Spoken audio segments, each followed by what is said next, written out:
जय हिंद। मैं Shivam Yadav, founder of Indian space. आज आज सभी rocket के बारे में बताना चाहूँगा, जो कि बहुत ही बेहतरीन कॉन्सेप्ट था। और इसके बारे में कहा जाता है कि ये अमेरिका की स्पेस प्रोग्राम हो सकता था, लेकिन ये सक्सेसफुल नहीं हो पाया। एनर्जिया रॉकेट जो होता है एक सुपर हैवी लिफ्ट कैटेगरी का रॉकेट होता है। सुपर हैवी लिफ्ट कैटेगरी का रॉकेट किसे बोलते हैं? ऐसा रॉकेट जिनके पास लगभग 16,000 से लेके 1,50,000 किलोग्राम तक के पेलोड उठाने की क्षमता हो लो अर्थ ऑर्बिट में। इस तरह के रॉकेट को हम लोग कह सकते हैं कि सुपर हैवी लिफ्ट रॉकेट है। इसको ये जो रॉकेट था एनर्जिया रॉकेट, इसको एनपीओ एनर्जिया नाम की कंपनी ने डिजाइन किया था, जो सोवियत करती थी। और इसको मेनली बुरान प्रोग्राम के लिए शुरू किया गया था। ये जो आपको दिख रहा है, ये इधर ये है, जो इधर ये वाला, ये ऑर्बिटर है और ये एनर्जिया रॉकेट है। तो एनर्जिया रॉकेट को इसीलिए मैं वहाँ पे लॉन्च किया सके, बुरान जो ऑर्बिटर को लॉन्च कर सके, तो इसके लिए इसको लॉन्च किया गया था, मतलब कि इसको बनाया गया था। और ये इसका जो ऊपर था, खतरॉन एनपीओ नाम की कंपनी थी, जिसको इलेक्ट्रो प्रीवोर का के नाम से भी जाना जाता है। और इसमें स्ट्रैप ऑन बूस्टर लगे थे। जो साइड में बूस्टर लगे होते हैं उनको कहा जाता है strap on booster. Strap on booster लगे थे, और स्ट्रैप ऑन बूस्टर में RD-170 इंजन का यूज हुआ था, जो आपको स्क्रीन पर दिख रहा है, जो कि कैरोसिन और लिक्विड ऑक्सीजन से चलता है। और इसका जो कोर स्टेज था उसमें RD-0120 इंजन का यूज हुआ था, जो आपको स्क्रीन पर दिख रहा है। और ये इस इंजन में लिक्विड हाइड्रोजन और लिक्विड ऑक्सीजन फ्यूल का इस्तेमाल किया गया था। ये जो human rated multipurpose super heavy lift launch vehicle था ये रॉकेट एनर्जिया, और एनपीओ एनर्जिया इसका मैन्युफैक्चरिंग करता था। इस रॉकेट का जो हाइट था 58 मीटर था, डायमीटर 17 मीटर था। और इसका जो ओवरऑल वेट था पूरे रॉकेट का, फुली लोडेड वेट, वो 24 लाख किलोग्राम, यानी लगभग आप मान सकते हैं कि 2400 टन था। और जो लोअर थ्रोट में लगभग 1 लाख किलोग्राम तक की पेलोड को लेके जा सकता था। और GTGSO में जियो स्टेशनरी ऑर्बिट में लगभग 20 टन तक के पेलोड को कैरी कर सकता था। और TLI में ट्रांस लूनर ट्रैजेक्टरी में 32 टन तक के पेलोड को कैरी कर सकता था। ये अभी रिटायर हो चुका है, और इसको बैकानूर साइड से लॉन्च किया था, जो आपको अभी स्क्रीन पे दिख रहा है। बैकानूर कॉस्मोड्रोम नाम की साइड है, वहां से इसको लॉन्च किया था। इसको सिर्फ 2 ही बार लॉन्च किया गया है, और दोनों बार सक्सेसफुल रहा है। इसको पहली बार 1987 में और दूसरी बार 1988 में लॉन्च किया गया। इसके बाद कभी लॉन्च नहीं किया गया, इसको बंद कर दिया गया। इसका जो बूस्टर था उसका नाम था जेनिट। हालांकि उसी के भी ऊपर अभी एक रॉकेट बना जिसका नाम है जेनिट रॉकेट, जो यूक्रेन यूज करता है। हालांकि यूक्रेन तो अभी युद्ध में व्यस्त है, लेकिन यूक्रेन अभी इसका यूज करता है, और यूक्रेन में इसका यूज होता है जेनिट रॉकेट का। इसमें जो इंजन लगता है उसका नाम RD-1 का जो हाइट है, सोचिए इस बूस्टर का सिर्फ हाइट रॉकेट के बराबर है, 39 मीटर। और इसका डायमीटर 3.9 मीटर है। स्पेसिफिक इम्पल्स की है, और मैक्सिमम थ्रस्ट है 29,000 किलोग्राम सी लेवल पे, और वैक्यूम लेवल पे 32,000 किलो न्यूटन। और इसमें जो 160 सेकेंड तक की बर्निंग करता है, इसका इंजन बर्न रहता है। और इसमें RP1 और लिक्विड ऑक्सीजन का यूज होता है। इसका जो कोर स्टेज है, कोर स्टेज का जो हाइट है 58 मीटर है, 0.7 मीटर है। इसको 4 RD-0120 इंजन से पावर किया जाता है, जिसका मैक्सिमम थ्रस्ट लगभग 5,800 किलो न्यूटन सी लेवल पे, और वैक्यूम लेवल पे 7,500 है। और इसका स्पेसिफिक इम्पल्स 359 सेकेंड्स सी लेवल पे, और वैक्यूम लेवल पे 454 सेकेंड। अब आप लोगों का क्वेश्चन होगा कि वैक्यूम लेवल और सी लेवल क्या होता है? वैक्यूम लेवल का मतलब है कि एटमॉस्फेयर से बाहर, धरती की एटमॉस्फेयर से बाहर जब कोई होता है तो उसको कहा जाता है वैक्यूम लेवल। इसी पर कोई चीज होती है, नहीं एटमॉस्फेयर के अंदर जो अगर ये रॉकेट उड़ रहा है तो इसका मतलब ये सी लेवल पे है, यानी लिफ्ट ऑफ के समय। इसको लगभग 480 से लेके 500 सेकंड तक बर्न किया जाता है। बहुत ज़्यादा इसका बर्निंग टाइम है, क्योंकि ये क्रायोजेनिक इंजन है, और हमको लगता है कि अभी तक क्रायोजेनिक इंजन में सबसे पावरफुल इंजन है इसका RD0120 ये वाला। इसमें लिक्विड और लिक्विड ऑक्सीजन का यूज होता है। बिल्कुल, और इसका दो ही वेरिएंट बनाया गया था, एक का नाम था एनर्जिया पोलियस जो आपको अभी स्क्रीन पे दिख रहा है, ये एनर्जिया पोलियस वेरिएंट था। और दूसरा था एनर्जिया बुरान वेरिएंट जो आपको अभी स्क्रीन पे दिख रहा है। सिर्फ दो ही वेरिएंट इसके बनाए गए थे। अंतर सिर्फ इतना था कि जब इसमें ऑर्बिटर नहीं लगा होता था, यानी जो बुरान ऑर्बिटर नहीं लगा होता था, तब इसको हम लोग कह सकते हैं कि एनर्जिया का ये वेरिएंट था। और जब बूस्टर लग जाता था एनर्जिया बुरान वेरिएंट हो जाता था ये।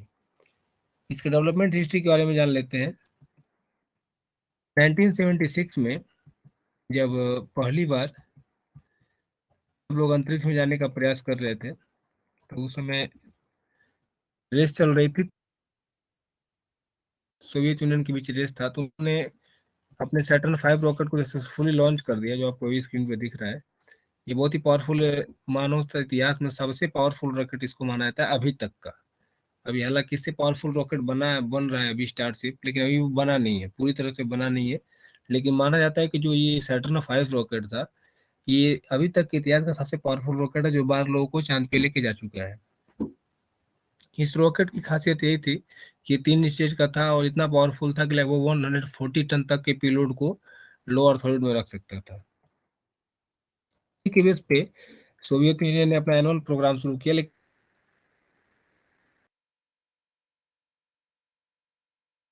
पूरी तरह से फेल साबित हुआ। चार लॉन्च हुए, चारों फेल हो गए। इसके बारे में भी किसी वीडियो में हम आपको बताएंगे। लेकिन ये समझिए कि ये से इन्होंने अपना खुद का प्रोग्राम शुरू किया। इन्होंने सोचा कि जो इसका इसका इंफ्रास्ट्रक्चर है, क्यों इन्होंने इसके रॉकेट के रीयूज के लिए, मतलब इस रॉकेट के लिए इन्होंने इसके जो रिसोर्सेस हैं उनके यूज के लिए उन्होंने बुरान रॉकेट का शुरुआत किया। और आपको बता दें कि ह्यूज असेंबली लाइन जो बिल्डिंग थी, जैसे नासा अपने सैटर्न 5 का यूज किया था स्पेस शटल प्रोग्राम के एनर्जी बुरान प्रोग्राम के लिए करने का निर्णय लिया। इसके बाद जो ये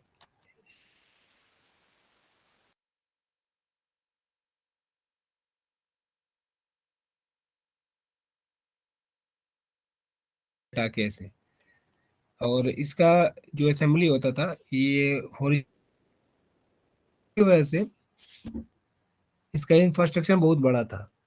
तो इन्होंने एनर्जिया को रिप्लेस किया वुल्कन कॉन्सेप्ट ने, जिसको प्रोटॉन रॉकेट के नाम से जाना जाता है, जो आपको भी स्क्रीन पे दिख रहे हैं। ये समझिए बहुत ही सक्सेसफुल रॉकेट माना जाता है। सोयूज के बाद अगर किसी रॉकेट को सबसे ज्यादा सक्सेसफुल माना जाता है तो ये प्रोटॉन रॉकेट है, जो आपको दिख रहा है अभी स्क्रीन पे। प्रोटॉन को वुल्कन रॉकेट के नाम से भी जाना जाता है, लेकिन इसको प्रोटॉन रॉकेट ज्यादातर कहा जाता है, क्योंकि ये समझिए बहुत इसका डायमीटर बहुत बड़ा है। और ये इंटरनेशनल स्पेस स्टेशन में जो जितने भी रसिया के मॉड्यूल लगे हैं, सब इसी की मदद से लगे हैं। सब इसी के लगभग लगभग मॉड्यूल हैं, सब इसी के द्वारा लगाया गया। अभी कुछ 2 साल पहले इसने एक मॉड्यूल को लॉन्च किया था अंतरिक्ष में। और इसमें सबसे बड़ी इसकी दिक्कत यही कि इसमें हाइपरबोलिक प्रोपेलेंट का इस्तेमाल किया था, जो तो बहुत ज़्यादा टॉक्सिक होता है कि अगर कहीं छू भी जाए तो कैंसर हो जाता है, बहुत ही खतरनाक होता है ये। जो वुल्कन था, वो इसके बाद भी कई सारे इसके वेरिएंट आए। और जो उड़ान जो हम लोग का एनर्जिया रॉकेट था पोलियस वाला, ये इतना वो पावर बेहतरीन वेरिएंट था कि इसको मल्टीपल स्टेज कहा जा सकता है। और इसको मेनली बुरान को रीयूजेबल करने के लिए इसको बनाया गया था, क्योंकि ये कैरी कर सके पेलोड को, माउंट कर सके, और इसके डिजाइन को असेंबल किया जा सके। ये हैवी लिफ्ट के कार्गो को ले जाने के लिए मेनली बुरान को बनाया गया था। बुरान का नाम बुरान-T था। इसका कॉन्फ़िगरेशन एडिशनल अपर स्टेज के साथ होता था, जो कि बाद में स्टार्ट होता था। जैसे कि स्पेस शटल में क्या खासियत थी कि वो उसके साथ ही जब उसका लॉन्च होता था, तो अपने टैंक के साथ, अपने बूस्टर के साथ उसका उसका भी इंजन बर्न करने लगता था। लेकिन बुरान में ऐसा नहीं था। वो रॉकेट जब ऊपर चला जाता था, जब जो पोलियस एनर्जिया रॉकेट था, वो जब सेपरेट हो जाता था, उसके बाद इसका काम शुरू होता था। अब मान लीजिए कि ये फर्स्ट लॉन्च इसका एनर्जिया जो कॉन्फ़िगरेशन था उसका जब हुआ, उसका नाम था पोलियोस मिलिट्री सैटेलाइट को ले जा रहा था, जिसका नाम सैटेलाइट जो थी उसका नाम था पोलियोस। इसकी वजह से इसको पोलियोस एनर्जिया का नाम दिया गया। इसका नाम मेनली एनर्जिया ही है, लेकिन इसका पोलियोस एनर्जिया नाम दिया गया क्यों? क्योंकि पोलियोस नाम के सैटेलाइट को लेके जा रहा था। हालांकि इसने बहुत ही अच्छे ऑर्बिट में उसको इंसर्शन कर दिया, इसको ले आके सही ऑर्बिट में रख दिया, कोई दिक्कत नहीं आई। टर्मिनल बुरार प्रोग्राम जो था, ये हाइपरगोलिक प्रोपेलेंट क्या होता है आप यहाँ से देख सकते हैं कि इसमें इतना खतरनाक होता है कि इसमें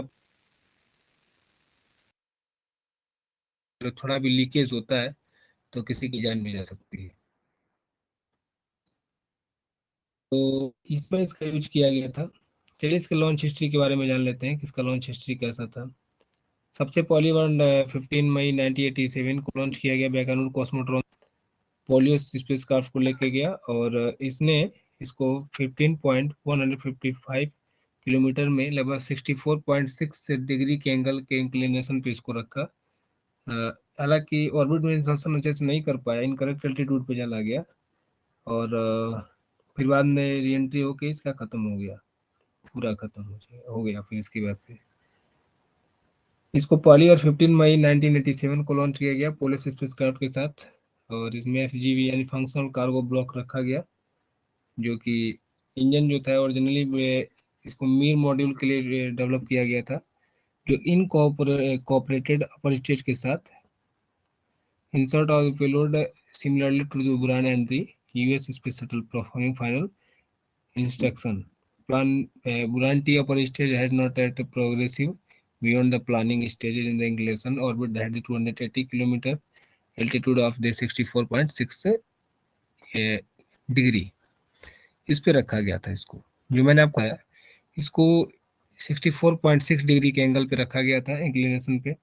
The Soviet has originally announced the launch was the successful suborbital test of the new energy booster with dummy payloads। इसको एक डमी पेलोड के साथ भी रखा गया था ताकि चेक किया सके कि ये कितना काम कर रहा है, कितने अच्छे से। सेकेंड जो लॉन्च हुआ वो इसका फर्स्ट पेलोड के साथ